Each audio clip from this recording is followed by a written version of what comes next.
It's my pleasure. Good morning. Good Hope morning. Lagos is cool now after the flood. Well, it's been quite a cold weekend, a very flooded weekend. Hopefully, we can have some sun this week. All right. I hope so too. We'll begin the papers this morning with the News Direct. On the front page of the News Direct newspaper, the big stories that we're going to be looking at, of course, the big story says subsidy removal. Federal government meets Labour today over insistence on indefinite strike and palliative distribution as Labour's 21-day ultimatum expires this week. Good governance, Lagos holds retreat for commissioners and permanent secretaries.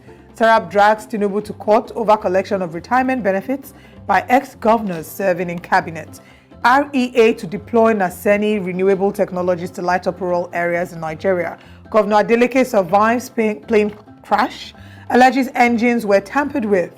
DMO reports Nigeria's debt service climbed to 2.34 trillion naira within 6 months.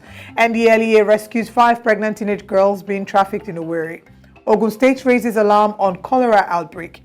EcoBank opened studio to promote talent and creativity in Africa. I'd like us to, of course, talk about the story of federal government meeting Labour today over insistence on indefinite strike and palliative distribution as Labour's 21-day ultimatum expires this week. The chaos between the NLC and the federal government has been ongoing, with threats of strike that has been called off and threats that have been, re-established again. But we'd like to know what your thoughts are about the story. Well, for the uptake time, we are having the labor unions and the government team meeting to resolve the impasse as to what sort of economic relief packages will be satisfactory to both parties. We know that Bola Tinubu's administration is about 110 days old and very thoughtless, or should I say, the president didn't think through the consequences of removing fuel subsidy on May 29. And he has had to deal with the backlash, which is what the aftermath of which is what Labour is still dragging with federal government.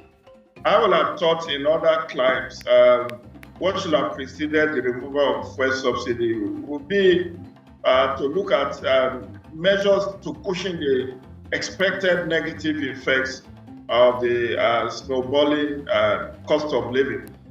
However, Labour has made its own demand. The president met with them once during the protests that took place around June.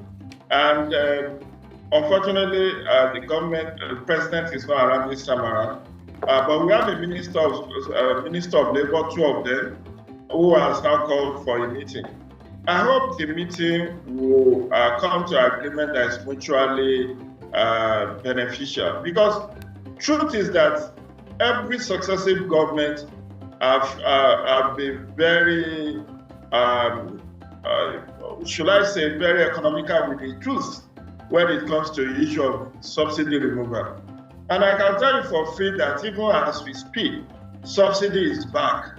It's just that it's done furtively, quietly, in such a way that people will not start to castigate them. Because the landing cost of a liter of PMS is about 800 naira per liter.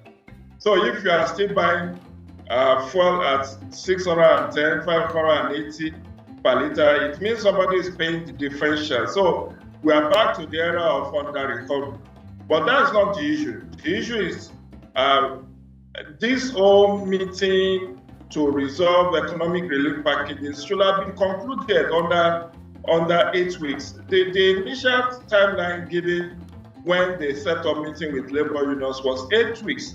That in 8 weeks they will come to agreement on what to do for the workers and what to do for the citizens. But what we have seen is that the presidency have gone solo, making announcements of economic relief packages, including the 5 billion naira loan/grants given to states. This issue should have been well trashed out, and we would not have been in this kind of state of suspended animation. Yeah. Does it maybe seem like, subsidy is still being paid, but what the government has been able to do is reduce the amount of money it's paying a subsidy, from what it was before. Because, if Nigerians are currently buying petrol at 600 naira per litre, and the government is still paying subsidy, that's wild. That's what I just explained, that we are back to the era of subsidy regime.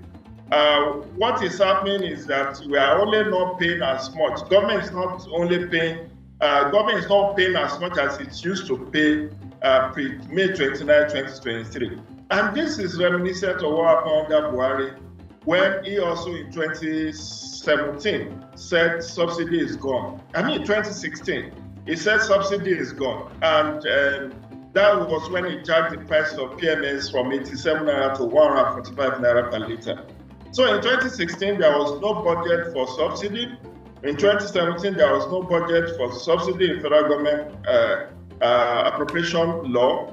But later we learned from NNPC, now NNPCL, that they were paying subsidy in the form of what they call under recovery.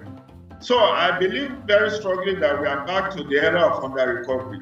And it's also the labor unions that made this possible. Because I recall about a month ago, Joe Ajero, president of NSC, said, labor will go on strike without notice if a litre of fuel is sold higher than what it currently is. And you recall that during Gilale, the media advisor or presidential spokesman came out to say there was no plan to increase the cost of PMS. So invariably, NNPCL is paying the differentials to keep the price at what it is. Otherwise, you and I will have been buying fuel, PMS, petrol at over what it's currently is, maybe about 800 naira. Yeah, let's quickly just skip to the first newspaper, see what we can take one story or two from there. First news this morning says, averted plane crash, my clothes shave with death on Sabotaged flight. And that's from Gov Adeleke. Alleges aircraft engines were tampered with, says internal investigation proves suspicion. Federal government invites NLC over planned nationwide strike. We just spoke about that. Lagos building with over 500 rooms collapses as 2 people are injured. Fountain of Life Church names Pastor Dukoya's son, Jimmy, senior pastor. And also this morning, Unical sex scandal. I'm sorry, minister apologizes over viral video comment. There's a lot more that has come out of that story. Tinubu appoints 2 new ministers. That's on the top of the screen there. That's what I want you to speak on this morning. The new appointments, Minister for Youth and, of course, Minister of State for Youth. And the allegations of nepotism are back. I'm not sure if you've seen them, but they're getting pretty popular. And, of course, they're referring to the Buhari administration and how it was allegedly filled with nepotism. Of course, giving appointments to people from, a certain part of the country. The Tinubu administration has been accused of doing pretty much the same thing, or maybe even worse. Of course, I agree with those who are making that comment. The truth is that we are back to the era of clannishness and nepotism. I'm a Yoruba man, and what is playing out under the Tinubu administration is quite concerning. The entire economy of Nigeria is under the Yoruba. There is what is called Yorubanization of the economy of Nigeria. Look at it this way. The Minister of Finance is a Yoruba man. The central bank governor that was newly appointed and the one that was in acting capacity is a Yoruba man. The Controller General of Nigerian Customs is a Yoruba man. FRSC chairman, newly appointed, Zach Adibet, is a Yoruba man. So you ask yourself, is this a deliberate ploy to Yorubanize the Nigerian economy? Then you come to the wider issue of marginalization of the Igbos.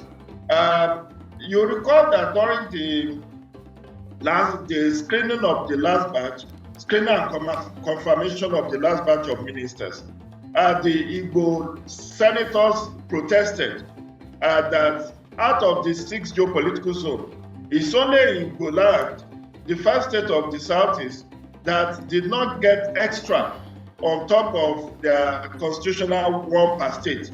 And I thought that President Tinubu would have, in a bid to assuage the concerns of the Igbos, should have even appointed one more person to on top of the what he already gave to the Southeast, so that that sense of inclusion, that sense of belonging will be there. Because the whole essence of Section 14 sub 3 of the Constitution of the Federal Republic of Nigeria, which talks about federal character principle, right, is for the purpose of national unity and national loyalty.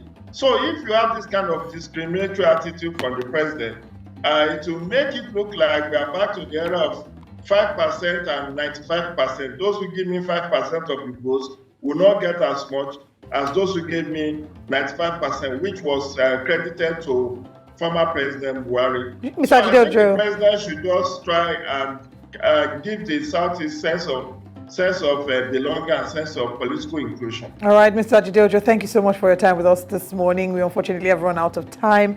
We look forward to having you again. Join us as we review papers, maybe tomorrow or during the course of the week.